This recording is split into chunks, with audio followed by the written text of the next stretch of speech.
In this video, I will share you why stress, mental stress, should be treated like an addiction and avoided like a gateway drug. And the truth is, there's so much similarities between stress, chronic stress, and addiction. Both of them lead to negative behavior, both of them are difficult to overcome, both of them encroach slowly until you realize that there's change already happening, and both of them affect brain chemistry, which is part of the reasons why it's so hard to get rid of it. So I will start this video with sharing a personal story.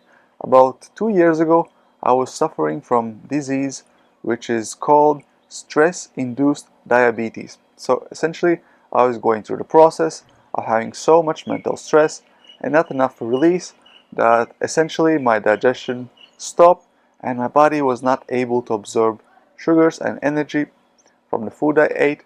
So essentially what happened, my body started eating fat and muscle. Because I don't have any fat to eat in the first place, soon enough I started losing muscle to sustain myself alive.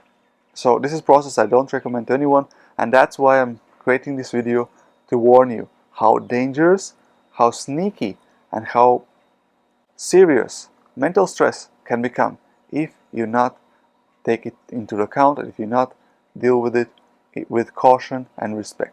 And that's why I have this saying, love your stress, because stress is something that each and every one of us have in our lives, and it's about how we deal with it and what kind of coping and dealing mechanisms and strategies we include in our daily lives to make sure it never goes above and doesn't come to a physical disease or mental disease. In this video, I will share with you why stress, mental chronic stress, should be treated like an addiction and avoided like a gateway drug, and a couple of practical tips how to avoid being stressed out. So first of all, I'm going to share a personal story. About 2 years ago, I suffered from stress-induced diabetes. Basically, I was on such amount of stress, my body was not functioning properly, my digestion wasn't functioning properly, which is normal stress response. Digestion stops, and I was such an amount of stress that chronically that it could not absorb sugar and energy from the food I had, so I had to have it from somewhere else. What it did, first of all, it consumed all the fat, and once the fat was gone, it started consuming my muscle. So I got very thin, skinny, skin and bones. It was a really horrible process and was really painful to get out of there. And that's why I'm making this video for you, so you don't have to go through this or any other array of stress-induced illnesses. And my belief is that each and every one of diseases out here right now is in emotional or mental stress cause.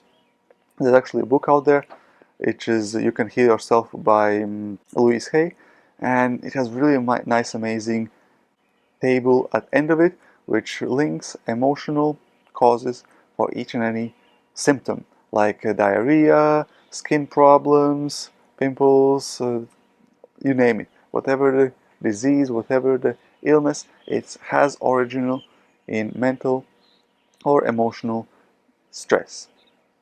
And the reason why you should take stress seriously is because our brain has built this way. It's built for us to survive. And it's because it's built for us to survive, it neglects lots of stuff, lots of unnecessary stuff, and it includes stress. So we are the last ones to know that we are stressed, first of all, and that we're stressed too much. And because our brain is so adaptive, it's easy for us to not notice the gradual increase in stress. So we might not perceive that we are stressed in the first place, but our body still suffers the consequence. That's why it's really important for us to release stress regularly. That's why I have my daily practice of yoga, some breath work here and there just to check in and feel. When I ever feel suspicious I might be stressed, that I release it properly. That's why I have these routines built into my daily practice, so I don't go back to the place I came from, so I don't get stress-induced diseases. So I stay up to optimal health stay healthy, lots of energy. That's why I take my sleep seriously. When I feel tired, I go for a nap. When I didn't have a good night's sleep, I have a schedule a nap so I can function properly throughout the day and show up to my best ability. So the next thing is that there's so much similarity between stress and addiction.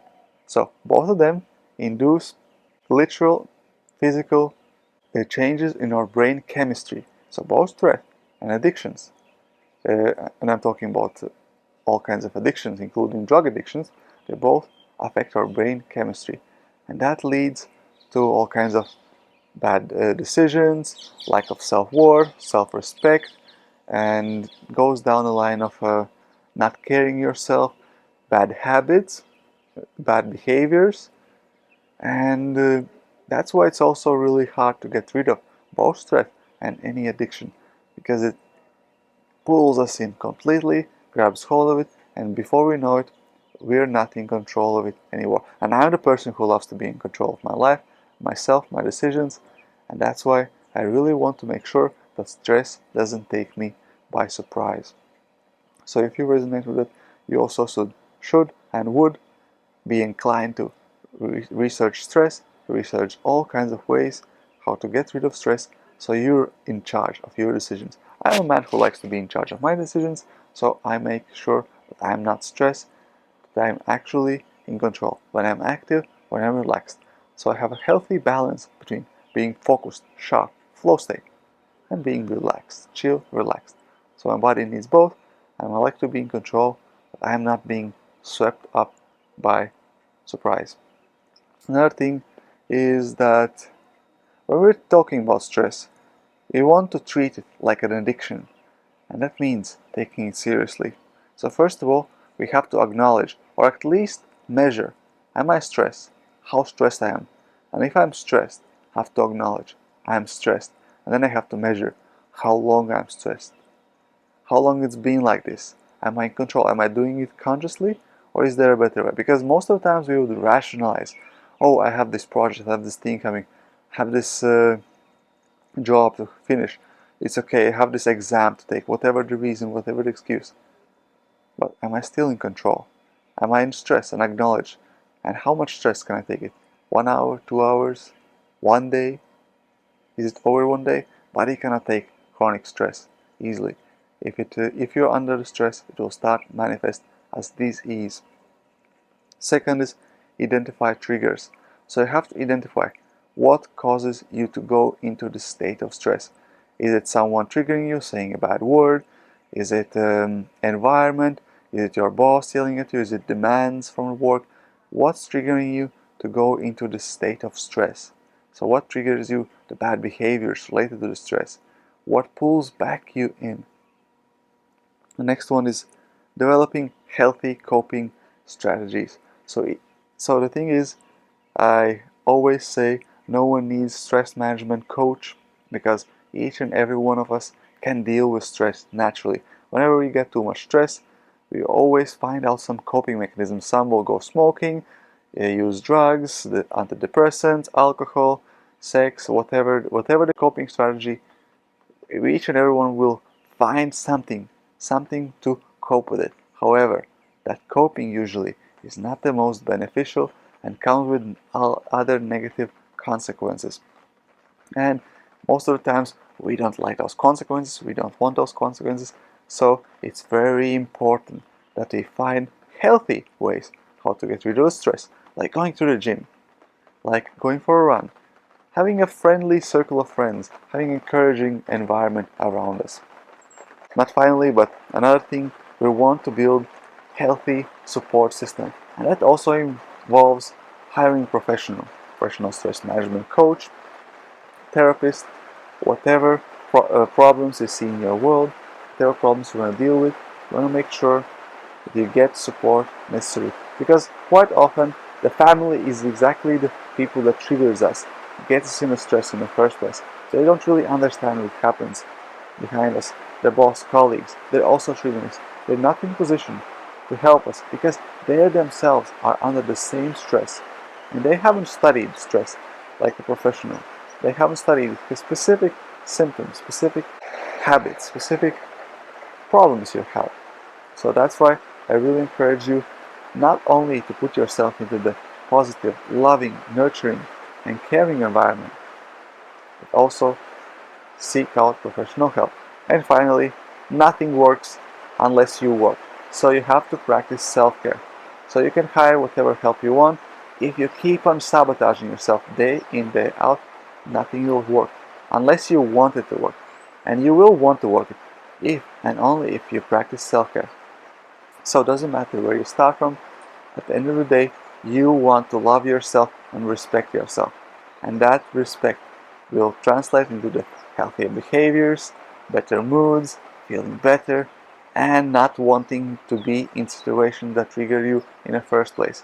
So no matter which part of the equation you start from, at the end of the day, you want to love yourself, respect yourself. And one of the most important ways how to detect and get rid of stress at the same time is have a healthy, regular breathing exercise. Me personally, I'm a guy who loves more energy, activate, get in, get out fast, have an effective way of doing things, and that's why I really love Wim Hof breathing method. You can find out on YouTube, 11 minutes workout. I modify my version so it fits my needs and desires. I make it more extreme, whatever. So what I've discovered is if I monitor my breath holds, I can literally notice how physically stressed I am, how mentally stressed I am. And if I do the breath holds long enough, I actually release the stress, and I know that I need to do something more. Go for a run, do physical exercise, meditation, journaling, whatever the practice, I know where I'm at with my stress. I check in. So breath work. Why breath work is so important? Because it stimulates vagus nerve, which in turn affects most of the nerves in the body and most of the organs in the body. So by stimulating vagus nerve, we stimulate parasympathetic nervous system, which allows our body to relax. Because stress goes into the sympathetic nervous system and activates body, makes us focus, targeted. And the problem is, in these days, we focus on problems, not the solutions. We focus on problems, therefore we get more what we focus on, so energy flows where attention goes. So if your attention goes to the focus on a problem, you get more problems. You get to know more of the problem. What we want to do instead is focus on solutions and focus on positive, focus on relaxation. When we're too stressed, so we can get to the solution. So focus on breath, slow down, deep breathing to relax. So whatever you are with your breathing, just observe, notice where it is. And if you want to relax yourself, start counting, check in, and make it slightly slower. Make it slightly deeper, and make it slower and deeper over time. Take your time. Don't say that it doesn't work if you haven't tried long enough. So if you are in really deep depression, anxiety, and overwhelm, it might take you hours before the breathing actually starts working for you. If you're just in the regular overwhelm, regular stress, it might take seconds or minutes, maybe 10, 15, 20 minutes to practice breathworks. So keep that in mind, keep practicing, keep it magical, keep looking at positive, and see you on the next one. Have it magical.